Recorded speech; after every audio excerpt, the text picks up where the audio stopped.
What kind of lifetime do you expect a patient to get from something along those lines? So I'll say you should be able to get about a year and a half, sometimes up to about 2 years. And even after that year and a half, 2 year point, it's not all gone, is it? It's not all gone. No, you maintain most of the shape.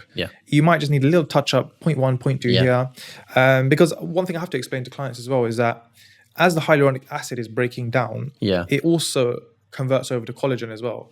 Collagen lasts years and years and years. So very long lasting overall. I'll disagree again.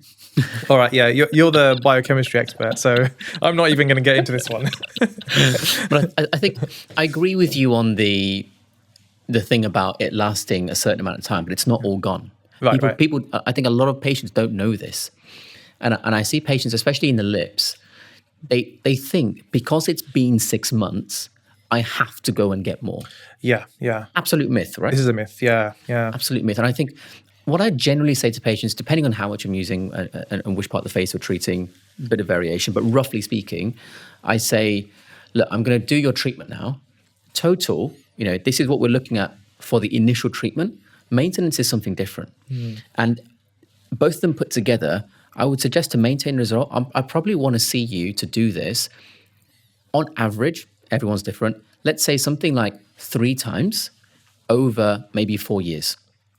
And each time I'm doing less.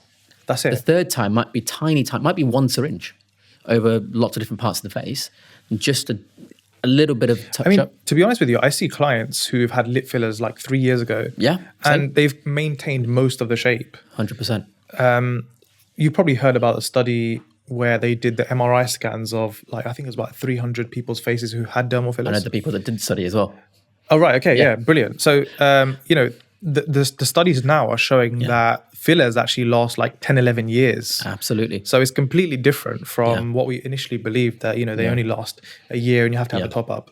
And we can see that in person as well. Yeah, it just confirms what we see in day-to-day clinical practice. That's it. Yeah. And what people also don't realize is if you put X amount of filler in a face, after a certain number of years, it's 2X or 3X.